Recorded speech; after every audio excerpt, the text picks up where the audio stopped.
What's up, everybody? In this video, I'll be showing you how you can use a subject to financing option as a strategy to take down a pre-foreclosure property. I know you probably thought it wasn't possible, but let's get into it. Now, as we go through the example, I'm going to take time and go through each part of the process of the structure of the subject to deal. So the very first thing is you need to figure out what the property can sell for in tip-top condition, which would be your after repair value. So we have an after repair value on this particular property of $208,000. We're gonna say that the condition is fair. You know, if you were to get it under contract and you wanted to flip it to an end buyer or a retail buyer, they can pretty much move in if they wanted to. Just have some small little tweaks that needs to happen to the property. So we're gonna say that it's in fair condition. We're gonna say that the reinstatement amount, which is something that you deal with when it comes to pre-foreclosures, is $10,000. So the reinstatement is when the seller is behind on their mortgage, and in order for them to stop the pre-foreclosure process, they have to pay $10,000. So we know that $10,000 is an amount that's going to come out of our pockets to stop the pre-foreclosure process up front. The loan amount on the property is $134,000. So if we wanted to pay it off completely, which was subject to we're not doing that, you would have to pay off the $134,000 that is owed to the bank on this property. The monthly payment on this property is $719. And another reason why the monthly payment is important on the subject to deal is if you're flipping into a cash buyer, you need to make sure that there's going to be enough room for them to cash flow on the property if they got to go in and fix it up, or even if they're just purchasing it from you and it's in fair condition and it's in rent-ready condition.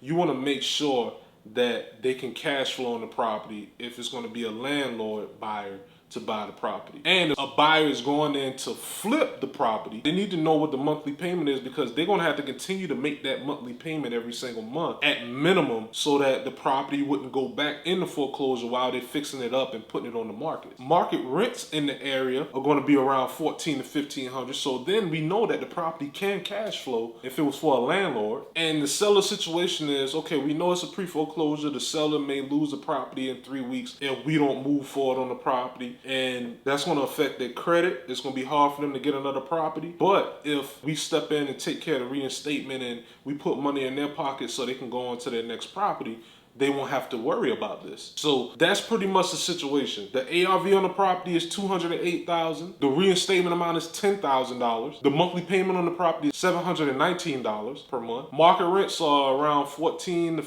$1,500 a month. And the seller needs to get rid of the property quickly because it goes to auction. Now let's get into the seller side of the deal.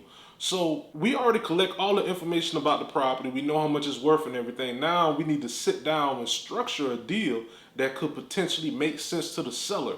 Of course, we know that the seller is going to have an amount that they want to walk away with, but we still have to structure something to present to the seller. So let's say that we structure a wrap around the existing loan of 10 years, and at the end of the 10-year time frame, we would actually have a balloon payment that we have to pay, which means that we would have to pay the full loan amount off so we can get the existing loan out of the seller's name. Now, I know you're probably like, well, if it's a 30-year mortgage, how could that actually work? Well, as long as we take care of that in the first 10 years, that 30 years or 20 years, how many years are left, it wouldn't really even matter, because we're going to refinance out of the existing loan. We're going to either sell the property, or we can either give it back to the seller, which I wouldn't recommend doing. So we know that the wrap term is 10 years. The loan amount is going to remain the same. It's $134,000. That won't change. The reinstatement amount is going to remain the same. We know we're out of pocket $10,000 regardless at closing. And the monthly payments won't exceed $719 per month, which is very important, because if an end buyer wanted to come in and purchase the property and they were a landlord, it would be an issue if the mortgage amount every month was changing. So if we have it set at the $719, then they won't have to worry about their cash flow changing over time unless they increase their rents. We're going to offer the seller $15,000, and that will create an all-in purchase price of $159,000 And at closing, we will have to pay the seller and the reinstatement, which will end up totaling $25,000.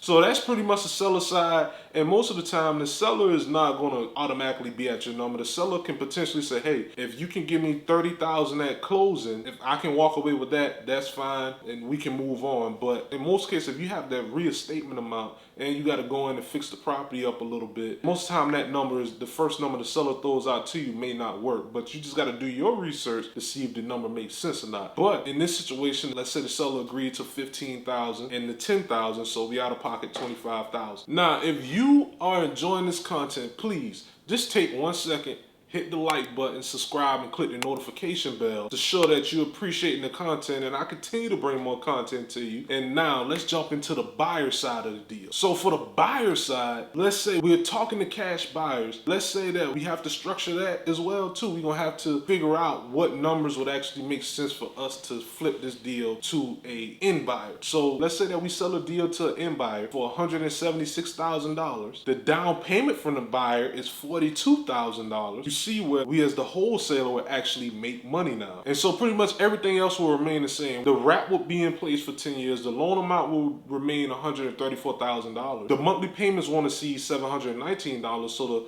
And we already discussed at the beginning that the property can rent out for $1,400 to $1,500 per month. So potential cash flow on the property now will be $831. I know you probably, well, I know you said something about we're gonna make money, but I didn't see it. Well, this is where we make our money. We would just subtract the $25,000 from the $42,000, which would give us a $17,000 profit as the wholesaler. So basically, we created money from a deal that wouldn't work as a cash offer because it just wasn't enough equity. We actually created this deal by being creative and using the subject to route. Now, let me tell you this too. When it comes down to subject to, the deed and title will transfer, but the loan will stay in the seller's name. So in a situation like that, if you know you're going to hold the property as a renter and you know you're going to be responsible, use the subject to route. But if you're going to be flipping it to an end buyer or a retail buyer, the best option would possibly be using a land contract or contract for deed if you can do that in your state. So make sure you verify that so that the deed and title would not transfer until after the final payment is made. But you would use something like a loan servicing company to make sure that the monthly payment is being taken care of. And once that final payment is made, then the deed and title would actually transfer after that payment is completed. But that's just my input on it. Other people may have their opinions on it, but that's just how I see it. Another thing that's very important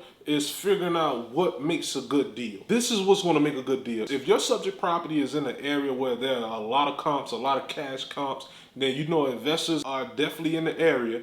And if it's just a lot of action going on in a particular area, then you know it wouldn't be any problem with you selling the property as long as you have a good deal. And another thing that you need to keep in mind is the condition. The better the condition, the least amount of equity that you have to give to a buyer. If the condition of the property is horrible, of course, you have to give more equity to the buyer because they'll have to go in and fix it up, and you're going to need equity to be able to do that. Now, compared to us selling properties cash to cash buyers, anytime you deal with a subject to deal, you may be able to get more money by selling to a retail buyer. And that's just what it is, because they're looking to live in the property long term. They're not looking at it as an investment property.